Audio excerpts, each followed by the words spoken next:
Hey everyone, what up? Mad Kaiser here. Now 2024 was a phenomenal year for JRPGs, as we had so many banger releases, from things like Final Fantasy VII Rebirth, to Visions of Mana, to Metroid Fantasio, to Trails for Daybreak, to Persona 3 Reload, to Grand Blue Fantasy Relink, to also Like a Dragon Infinite Wealth. And there's many other fantastic releases that this year had. But that being said, 2025 is also shaping to be a phenomenal year for JRPGs. And so, just like in my last video, I decided to gather a bunch of amazing content creators, and together, we're each going to share a JRPG that we're excited for in 2025. But before we begin, if you like what you're seeing here, then by all means, like the video, click the subscribe button if you're new, and hit that bell notification icon if you want more JRPG content from yours truly. And with that said, let's get back to the video, and without further ado, let's get on straight to the list. Hi there everybody, this is David from the channel DavidVinc, and whenever Mad Kaiser asked me, hey, what game are you most looking forward to coming out next year? It immediately came to my mind. I didn't have to think about it at all. It is definitely Dragon Quest 1 and 2. The very first Dragon Quest game was the very first RPG that I ever played back in the day when I was 7 years old. I could really read at the time even, but I was addicted, and it really did start my love affair with RPGs. And whereas the second game kind of came out, it was a little bit half-baked, just to be a little bit nice, I still adored it, and I grinded forever to beat that puppy. So I cannot wait to see what we have in store for it. Whenever Dragon Quest 3 HD 2D came out this year, I was all about it. I was stuck to it. I felt like I was a kid again back in 4th grade playing it, and now I'm going to be transported back to like 1st grade playing, the very first Dragon Warrior and Dragon Warrior 2 as well. I just can't wait. They added so much to the 3rd game. You know for a fact they're going to add stuff to the 1st and the 2nd game too, and there's even a special treat involved if you beat Dragon Quest 3 before you start up Dragon Quest 1 and 2. Here's some new bosses, new areas, fleshing out the world, and maybe even some party chat between the Prince of Cannock, the Prince of Middenhall, and the Princess of Moonbrook.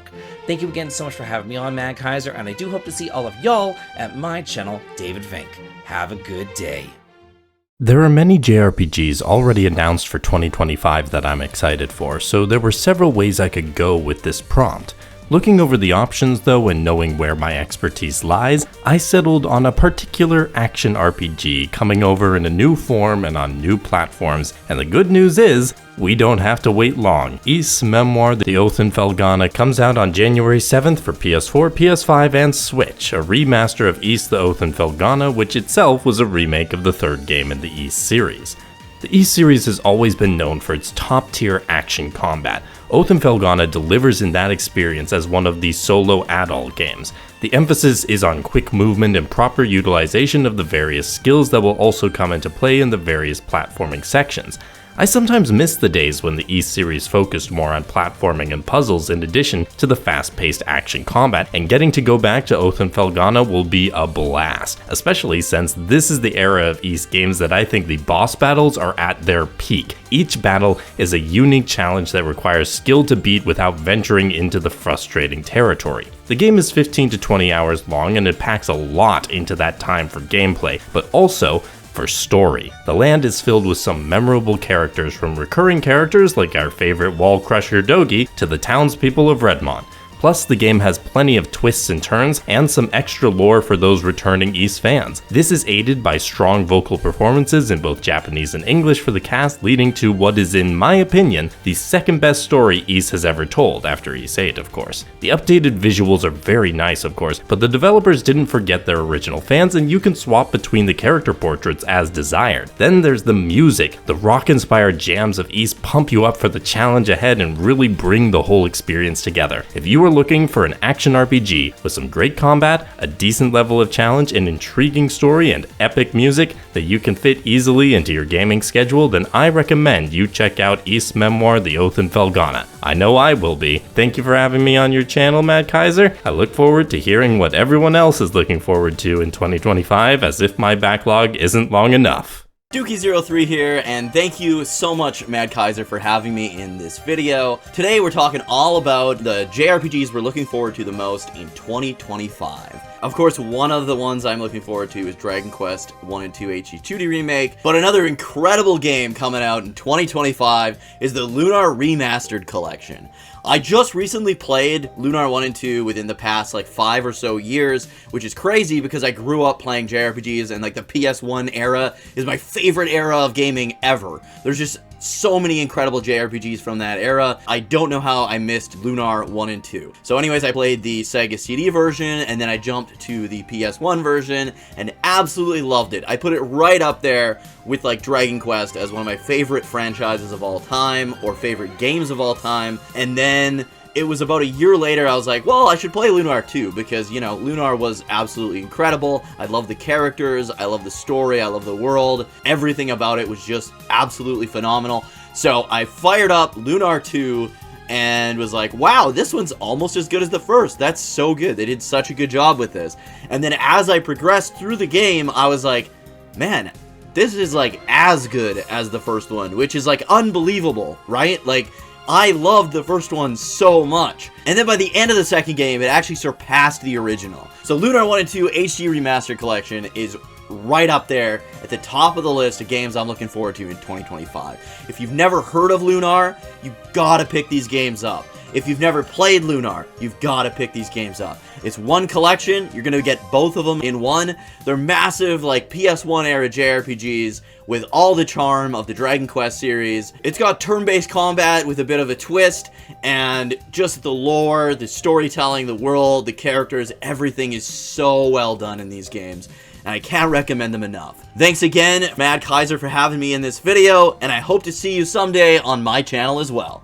If there was anything to say about 2024, especially of the JRPG variety, this was indeed the year of Trails for me. I basically played through every single Trails game from Trails into the Sky, all the way up until Trails Through Daybreak. And I essentially enjoyed every single one of those games. I'm now basically a Trails fan who's enjoyed the story from beginning to end. Well, not exactly, because Trails in the Sky I thought was a little bit meandering at times, but afterwards, I was basically engrossed in the story from beginning to end.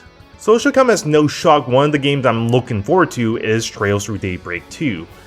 Simply, I'm mostly looking forward to the story. I haven't been spoiled too much. I know some fused plot lines here and there. I know some characters do return. But ultimately, I'm really just looking forward to the story and see where exactly did they go from here. Which characters do they bring back from past Trails games?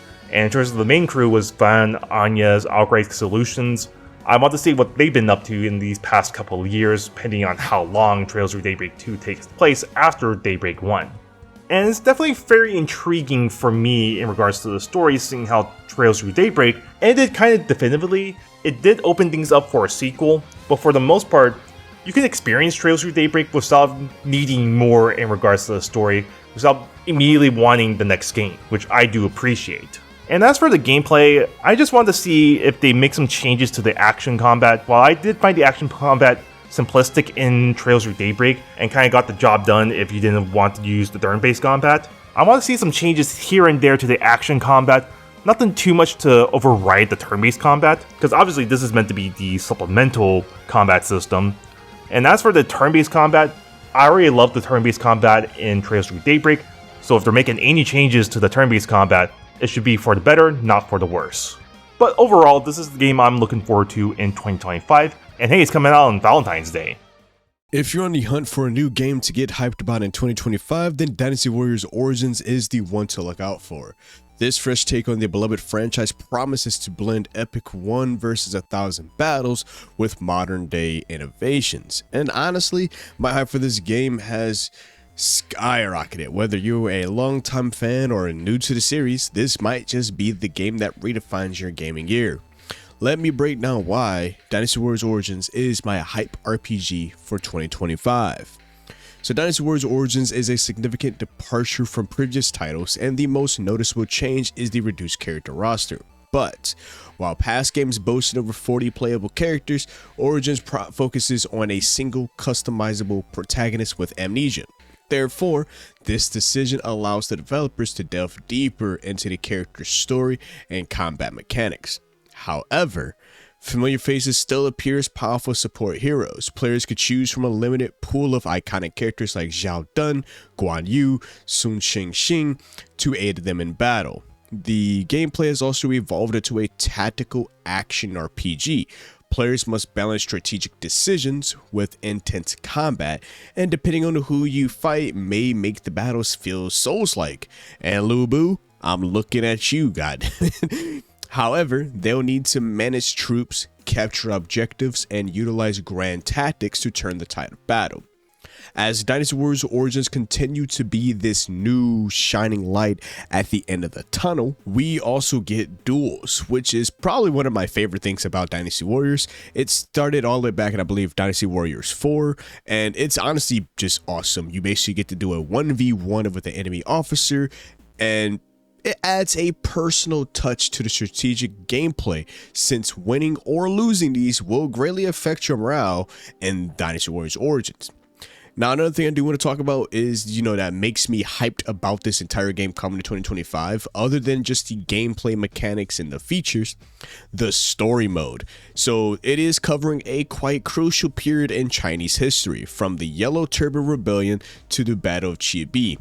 Players' choices will influence the narrative and could potentially unlock future DLC content, because I can tell you this right now, spoiler alert, Battle of Chibi does not end with the Three Kingdoms. There's a little hint for you. The protagonist's mysterious past intertwines with the historical events, adding a personal touch to the epic war of the Three Kingdoms. While Origins does offer a fresh perspective on the Dynasty Warriors series, it's clear that the developers are taking risk. The reduced roster, strategic elements that may not appeal to all fans. However, for those seeking a new challenge and a deeper narrative experience, Dynasty Warriors Origins has easily made it to my most anticipated game to come out next year. But with that being said, Dynasty Warriors Origins comes down as my top game that I can't wait out for. And there's so many others, but I think Dynasty Warriors has definitely moved their way to the top of that list. But I do want to thank Kaiser for letting me join in on this collab. I get to, chat it up with the rest of the creators that are on this video. Definitely make sure, I can't wait to see everyone's else's RPGs that they're hyped for. But other than that, I want you all to stay safe out there. And it's been your host, KICTV. Here at Chaotic Inc., signing out. Peace. Being a big fan of farming sims and RPGs, it's really kind of surprising I've never played a Rune Factory game. I own a bunch of them, I just haven't delved into those games quite yet. However, when Rune Factory Guardians of Azuma was announced earlier this year, I think it kind of shoved Rune Factory up on my priority list a little bit. Hi everybody, my name is Alex, aka Quality Individual, and thank you so much to Mad Kaiser for having me on for this collab. Super exciting. I love talking about the future of gaming and games I'm excited for, so this collab was right up my alley, and I'm super happy to be a part of it. So yeah, Guardians of Azuma looks super interesting, especially in comparison to other Rune Factory games. One of the biggest things that stands out to me about this one in comparison to its counterparts is the very distinct Japanese-inspired art style and world. It seems like there's going to be a lot of really cool lore that might be rooted a bit in Japanese mythology, so I'm really excited to delve into that. Most of the other Rune Factory seem to have a bit more of a European kind of setting, where that's still super cool, but this one just really speaks to me. That first trailer we got these dueling dragons, these double protagonists, and it introduced you to this beautiful world, and I'm so excited to explore more into it. So in Rune Factory Guardians of Azuma, you have the choice between two protagonists, and one of the things I love about this game in particular is depending on what protagonist you choose, the other protagonist you didn't choose is still an integral part of the story, which I just love when games do that. It's just really kind of cool to me story-wise. In this game, you will assume the Earth Dancer powers and fight against the corruption spreading throughout Azuma to hopefully bring back this once prosperous land. Throughout the game, you're going to be using sacred treasures to fight against the Blight's many forms to restore the people and even gods to their natural glory. You also get to do some really cool things with the farming in this game. You're not just cultivating your own land, but you're actually rebuilding entire villages in order to restore them back to what they once were. The seasons also play a really heavy role in the game, which, based on other farming sim RPGs that involve the seasons, Harvestella, this is pretty exciting for me. I really am so excited to dive into this world of Rune Factory Guardians of Azuma. And it's gonna be kind of cool going into this as like a not already Rune Factory fan. I don't know if maybe there's already in the trailer so many Rune Factory references that I just don't know yet. We'll see. Hopefully I'll be able to pick up one of the other ones in the series sometime soon. But regardless, this is absolutely one of my most anticipated titles for 2025, and I can't wait to see it this coming spring. What's going on, everyone? Slam Zany here, and a huge thank you to Mad Kaiser for having me on to talk about a game in 2025 that I am super excited for. And that game is, in fact, Xenoblade Chronicles X Definitive Edition. Now, if you're like me, maybe you had a Wii U for a bit, but missed out on a lot of the games that came to the console. I was a huge fan of the first Xenoblade game, and X definitely piqued my interest when it was announced. I mean, the tone, the environments, the enemy designs, and the mechs, oh man, everything looked so interesting. Unfortunately, I didn't finish the game. It's not that there was anything wrong with it at all, but just that other stuff came along and I meant to come back to it, but never did. With the re-release on Switch, you better believe I will be diving into this one when it releases. The world where Xenoblade Chronicles X takes place is among the most incredible open worlds I have ever seen. The game's seamless exploration is enhanced by the ability to pilot these skells, as they call them, basically giant customizable mechs that can traverse the environment in a multitude of ways, including flying across these huge, vast open landscapes or even diving underwater. If I remember correctly, it does take quite a long time to get these in the game, but once you do, it really opens things up. One of my favorite aspects of Xenoblade Chronicles X has to be its emphasis on player freedom. From character customization to open-ended exploration, the game allows you to approach challenges in your own way. The variety of scale models, weapons, and abilities ensures that no two playthroughs are likely to feel identical, making this the perfect game for a re-release. Additionally, the game has a more non-linear structure that encourages experimentation, letting you tackle missions and explore the world in the order that suits you best. Xenoblade Chronicles games are more than just the standard JRPG, they are a truly unique experience. Xenoblade Chronicles X is no different. I absolutely can't wait to jump into this game again next year. Anyway, thanks again to Mad Kaiser for having me on, and I hope to see you all on my channel. Kaiser couldn't have hit me up at a better time. As if my wallet wasn't already lit to flames from the absolute non-stop banger that was 2024 for JRPGs, 2025 looks like it'll be just as great. There are so many amazing games coming out next year that I can't wait to get my hands on. But let's talk about the Atelier series real quick.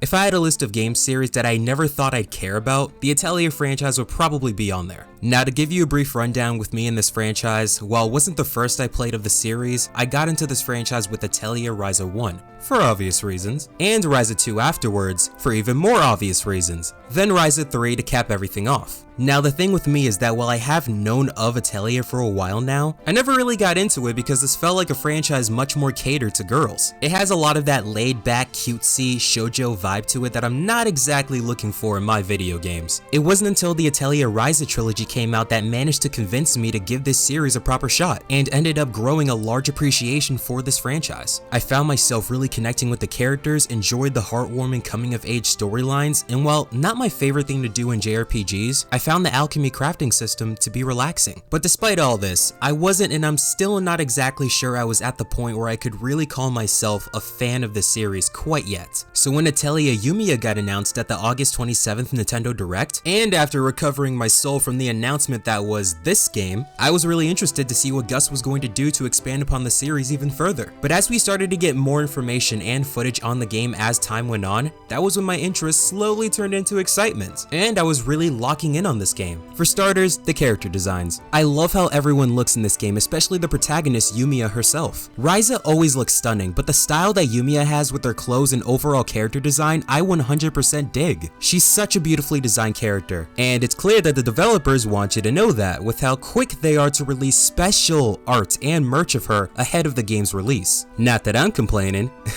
but even outside of that, looking into the gameplay, it definitely seems to be a lot more involved compared to the combat system of the previous titles. You can see that it's trying to go for a much more fast-paced combat flow where you're now given much more freedom in the actual battles themselves. Cause in the Ryza games, for example, when you're dishing out attacks, you're primarily delegated to standing in one position to fight your enemies. In Atelier Yumiya, you can now freely move around your target and attack them from from different angles while also having benefits such as perfect dodging to get the advantage on your enemies. I can imagine this combat system feeling really fun to play. Its combat is definitely leaning more so on real-time action than turn-based that the series was used to up to this point. And while that's typically not a design change I'm in love with when it comes to video games, especially JRPGs over past history, I think the devs totally proved themselves enough to be given this chance to take a risk and try something new. And that also goes for the story atmosphere that they're trying to go with in this game as well. As said before, the Atelier Ryza games and prior are laid-back games, meaning while they may contain some dark elements in them, the storylines were mostly next to no stakes at all, and are fluffy, cute, warm rides from start to finish. Atelier Yumiya, on the other hand, looks like it's going to be the exact opposite of that. It looks like it's going to be taking a much darker tone in its storyline than any title that came before it. And from what I can tell, there's actually going to be a straight-up villain in this game, which, correct me if I'm wrong, is something I don't think any Atelier game had in the past at all, which also has me intrigued. Atelier Yumiya looks like it's trying so many brand new things for this franchise to really bring new life to the series, which you can obviously see through the clear higher production value. And that is something I highly applaud because you can tell that the folks over at Koei Tecmo and Gust, thanks to the success of the Ryza trilogy, have a really big chance to take this once niche franchise to greater heights that it's never seen before. As long as they don't stray too far from the series' core identity and keep the game 100% familiar with what makes an Atelier game, I'm all for seeing what Gust has cooking for us. Hope you're as excited as I am for 2025, because I can't wait to play Atelier Yumiya, the Alchemist of Memories and the Envisioned Land. Hello everyone, and wait a minute, this isn't my avatar, this isn't my background. Ah, there we go. Oh, that was weird. Anyway, hello, my name is Cyrus. Thank you Mad Kaiser for inviting me to this collab. When Mad Kaiser dared to approach me, to ask me what game I was most excited about, the year 2025, I knew exactly what title I would choose. And that game, my friends, well, if you're at all familiar with this little green onion on screen, yes, I'm talking to you, Kevin. You're wondering why I'm doing this voice? Well, it's for dramatic effect. Come on, you're ruining the moment, come on. And that game is none other than Trails in the Sky, the first. When I first saw this game revealed in that random Nintendo Direct in a highlight reel of all places, one, it took my brain a few minutes to process even what was happening. Huh? Woo.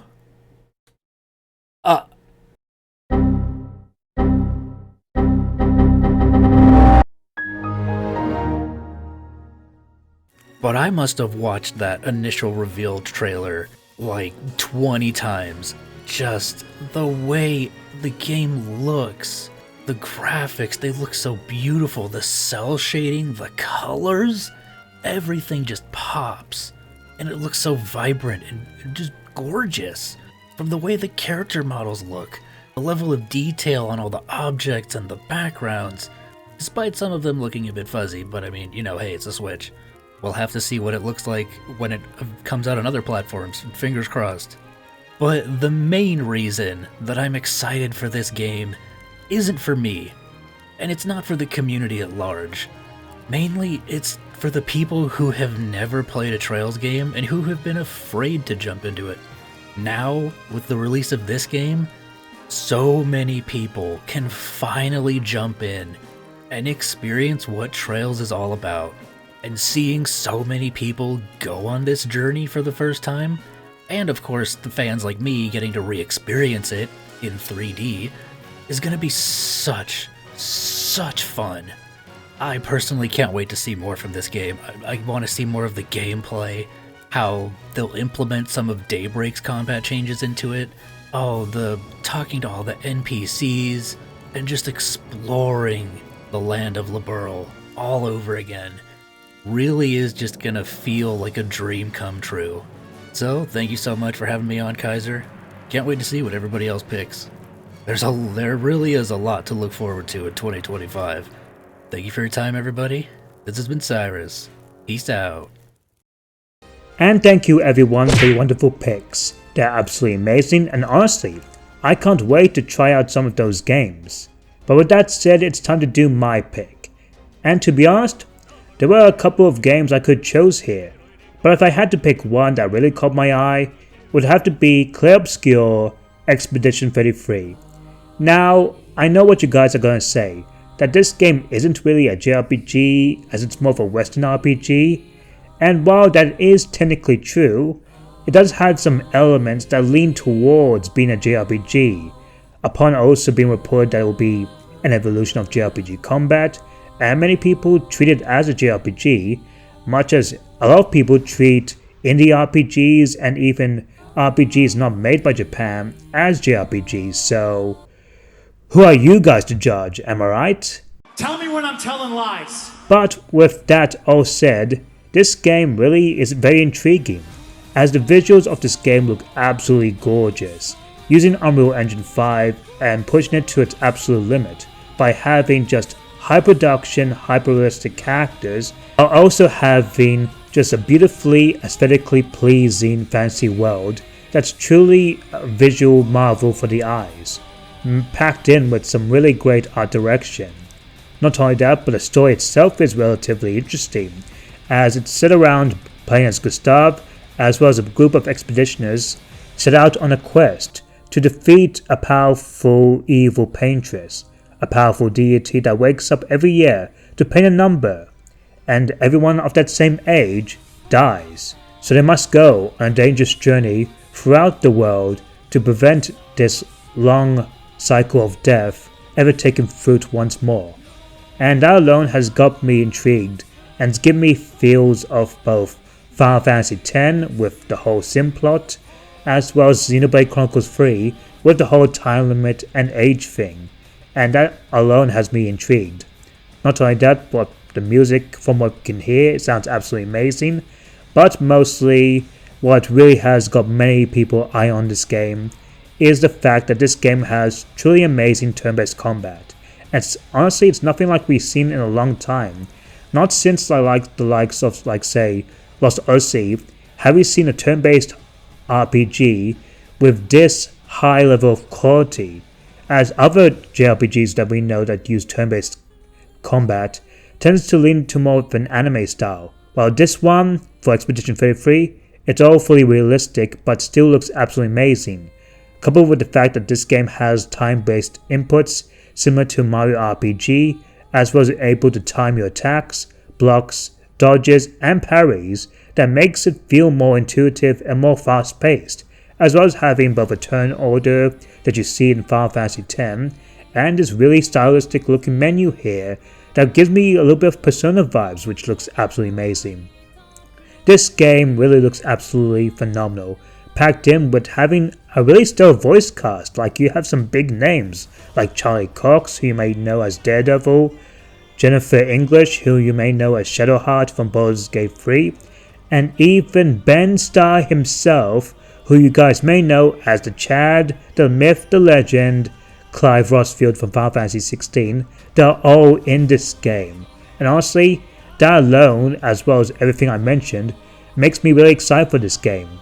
This game is set out to release for PlayStation 5, Xbox Series, and PC via Steam sometime in 2025, and it is my most anticipated RPG for 2025. And that'll be it for me. Let me know down in the comments of a JRPG that you're looking forward to in 2025, and special thanks to the amazing people I got to work with for this collab. They were absolutely amazing, and please check out their channels if you can, they're absolutely worth it, and I'll have a link to the description down below for all of their channels. But with that said, until then, Mad Kaiser out.